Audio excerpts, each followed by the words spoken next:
Hi there, Richard the Dick Coughlin 616. How are you? I'm fine, thank you.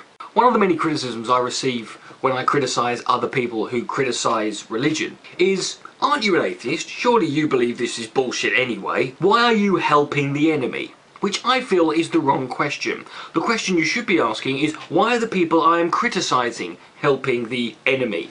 After all, it is they who are speaking as if they are experts on a subject that they clearly know very little or nothing about. Or they're just making stuff up. This immediately not only detracts from your own credibility, but it adds to that of the other side as well. This is one of the problems I had with the first part of the film Zeitgeist, which was basically just atheist methadone, really. It's a 30-minute documentary of just bullshit with disparate facts used to tie it all in together, but most of it is just completely made up. Now, you might say, but it's all bullshit anyway, so who cares? To which I would say, I fucking do. And guess what? So do the people who you are claiming believe this bullshit but don't. How the hell are you going to convince anybody that what they believe is bullshit when the bullshit you're trying to tell them they don't believe is what they don't believe in the first place? Imagine you hadn't seen the film Lord of the Rings. Imagine you had never seen it before in your life and you go up to someone and say to them, hey, what's this Lord of the Rings movie about? And they tell you, well, it's a story where a load of Polish gnomes sit around playing chess for ages in their underpants with freeze-dried hamsters.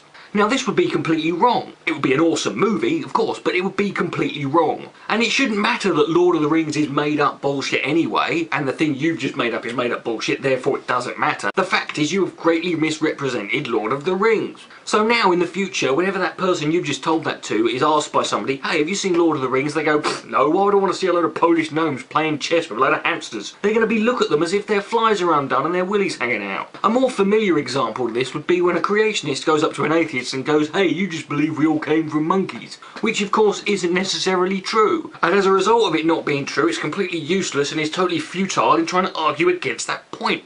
Now this brings me on to the two gentlemen who will be the subject of this video. The first is a guy called Robert Spencer, who runs a very popular website called Jihad Watch. Now, whilst I admit I am not an expert when it comes to the text of the Quran, I am good friends with a lot of people on YouTube who are. In fact, I will leave links to several of their channels below. I recommend you subscribe to them. What I found interesting is that almost none of these guys, who, as far as I'm aware, have any interest in Jihad Watch as a website. In fact, several of them have told me that it is a bullshit website and it is completely and utterly ridiculous. And anyone who listens to it as an expert on the Quran or Islam is being completely and utterly misguided. Here's a small example that was brought to my attention. On the Jihad Watch website, it cites as part of the hadiths this.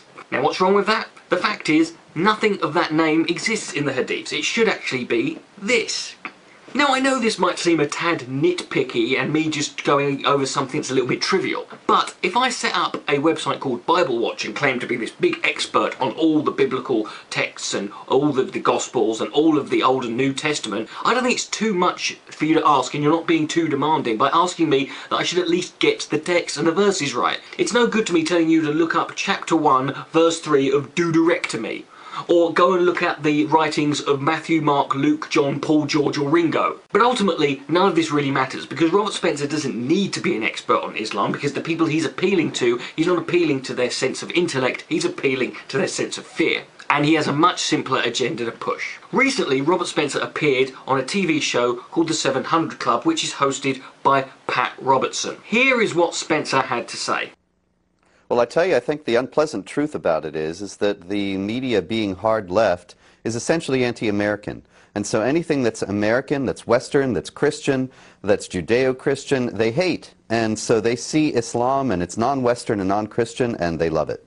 There you have it. The liberal media is in bed with radical Islam because it hates America and the West. Now, somebody who believes that to be a factual statement is somebody who must be of such monumental stupidity that I can only imagine they spend their weekends roaming around the wooded mountains, listening to dueling banjos and buggering the shit out of Ned Beatty. But this isn't the case with Spencer. He's not a stupid person. He's actually quite intelligent. He's just a hateful demagogue like all the others that I've been dealing with on this channel, and he's profiting out of other people's fears and paranoia based around the political climate that we happen to find ourselves in Europe and America. Not surprisingly, Pat Robertson agrees wholeheartedly with Robert Spencer on what he just said, but I'm more interested in what Pat Robertson said directly after that in this clip. Ladies and gentlemen, it's out there. You know, you ask the media in this country, what in heaven's name is wrong with you? Are you so anti-American?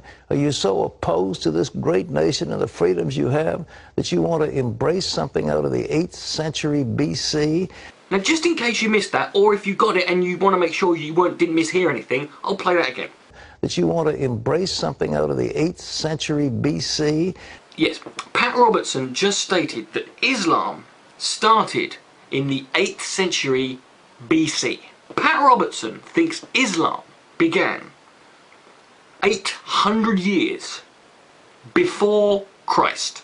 Now, I don't even think I can articulate accurately in any way the level of ignorance you need in order to make a statement that stupid. Now, I know Pat Robertson, who is the N-level boss of Christian fundy fucktards on the world, has said some pretty retarded fucking shit. But this is the level of shit I would expect from a downy who's got a breath that stinks of a bus's windows. This is a tad problematic for him, what he's just done here. Because the Quran, unlike the Bible, was written by one man in one lifetime. So the Quran would have had to have been written and finished before Jesus was born. 8 centuries before. What's more is that Jesus himself is actually mentioned in the Quran, and it talks frequently about his life and what he did. Which means that Muhammad was, in fact, a prophet. A prophet who wrote extensively about things that weren't going to happen for nearly 1,000 years later. So this means that Pat Robertson has just proven that Islam is the one true faith, Allah is God, and Muhammad was in fact his prophet. That's quite a big fuck up for the most prominent evangelical Christian on the planet today. And people have the gall to call me an Islamo-sympathiser. Whatever you think of me, I've never gone as far as to attempt to prove Islam to be true. But don't worry, Pat, I'm sure you can just contact Robert Spencer, give him a call, and he'll write something on Jihad Watch about this verse in the Quran where Muhammad met this mad, wide-eyed doctor called Emmett Brown and his assistant Marty McFly, and he got in this big metal box that took him into the past. And who cares that that doesn't happen anyway, because after all, it's all bullshit anyway, right? The first rule of war is supposed to be know thy enemy. Well, in the world of skepticism and critical thinking, the first rule is know your bullshit. Because when you try and debunk bullshit with more bullshit, you haven't debunked anything, you've just made twice as much bullshit for the rest of us to clear up. Richard the Dick Confident 616, thank you for listening. Good night, may God be less.